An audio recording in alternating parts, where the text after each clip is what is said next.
really. Okay, so these 5 questions, which I've written down here. If I was to die and I met God, what would my first statement be? Well, from the position of methodological naturalism, at least from my point of view, there is nothing within naturalism which mitigate against the possibility of there being something like God. It's just there's no evidence for it. So if I was to meet God, then suddenly I would realise there was a phenomena in the universe called God that had certain properties, that had certain responsibilities and accountabilities, and I would be interested in studying that phenomenon. And exactly the same way that rainbows are interesting, or snow is interesting, or the human psyche is interesting, or the creatures that live at the bottom of the sea are interesting.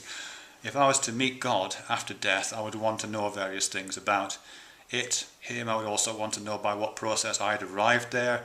I would want to know what had happened to the atoms that made up my original body. I would want to know what part of my body had left, and whether what became of the kind of vacuum that was left when that part of my body disappeared.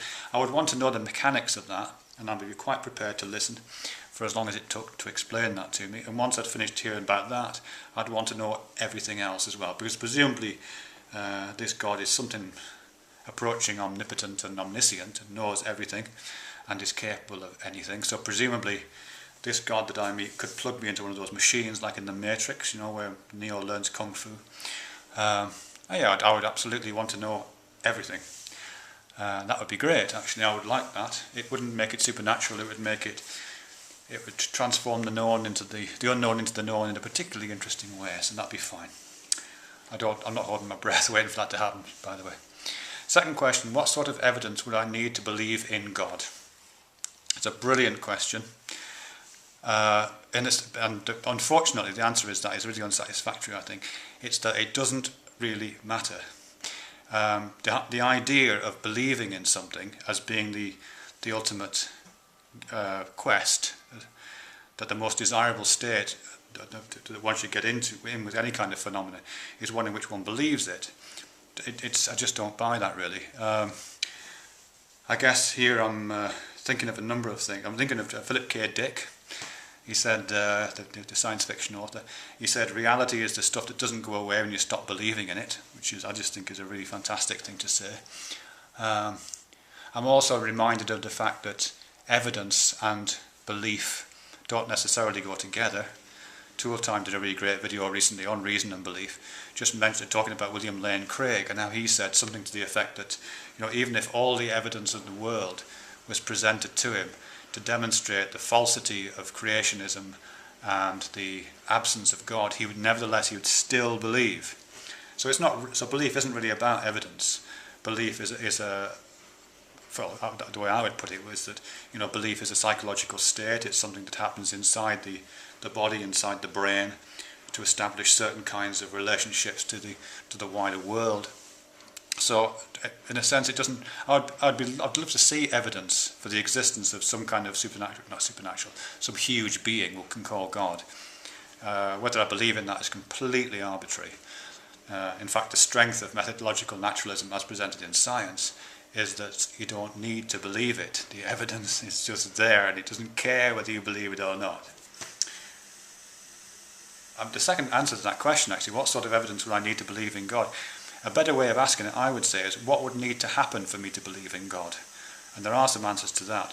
There are some chemicals I could ingest, for example, entheogens they're sometimes called, which give one the feeling of believing in God. I could have temporal lobe seizures, which are associated with belief in God. I could undergo particular kinds of indoctrination, perhaps as a child. That would do it, by changing the structure of my brain to allow those kind of psychological patterns to form. What else? I could go and see Michael Persinger, who I think works in Montreal, and he'd wave this kind of electromagnetic device, I think it's called a Shakti helmet, near parts of my temporal lobes, and that would give me the sense of believing in a supernatural being. What else? I could just convince myself. I've done some experiments with this, actually, using a process called chaos magic, which I've talked about elsewhere, where you just kind of absorb yourself in a particular belief system for a while, and if you do that for long enough, eventually you come to believe it. And then you have to go through various kind of reprogramming procedures to get yourself out of it before you start the next one. And again, I would, if you want an interesting experience, that would be the one that I would go for. committing yourself to a belief and then switching beliefs and doing a different one. So yeah, so that's my response to that kind of question.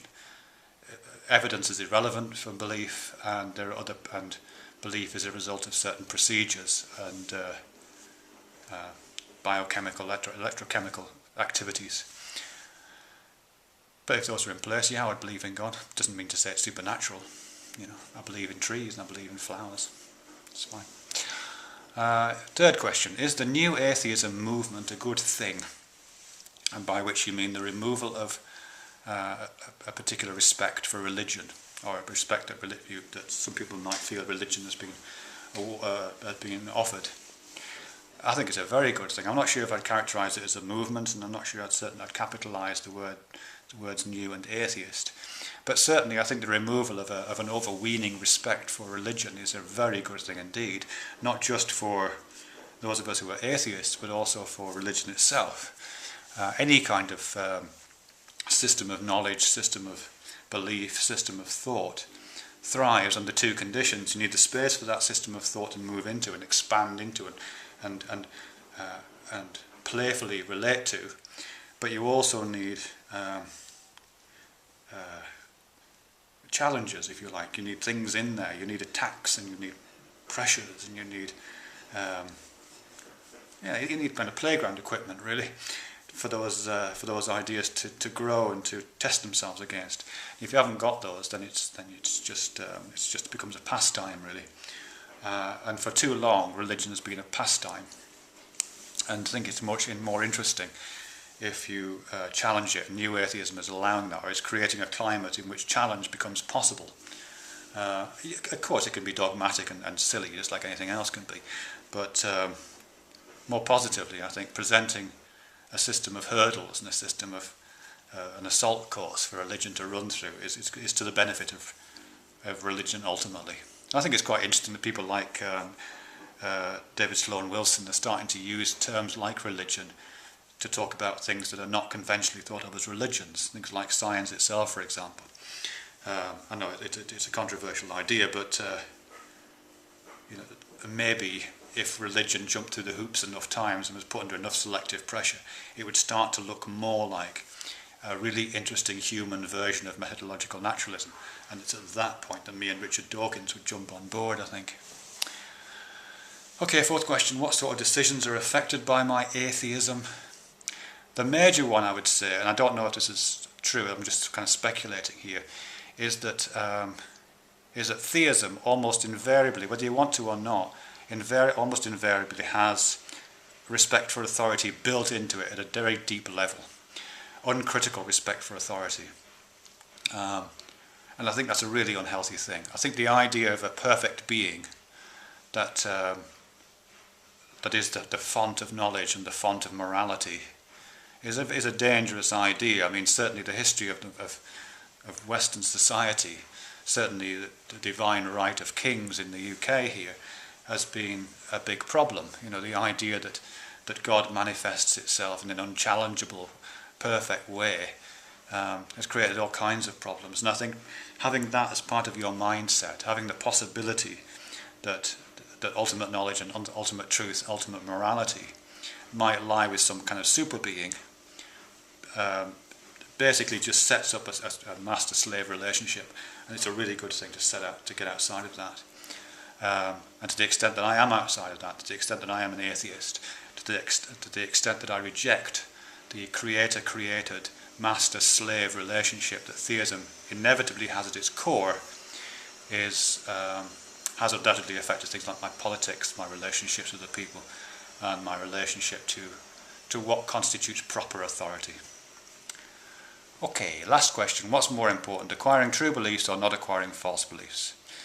Again, this is about belief again. Beliefs are psychological states accompanying propositions that you accept as true.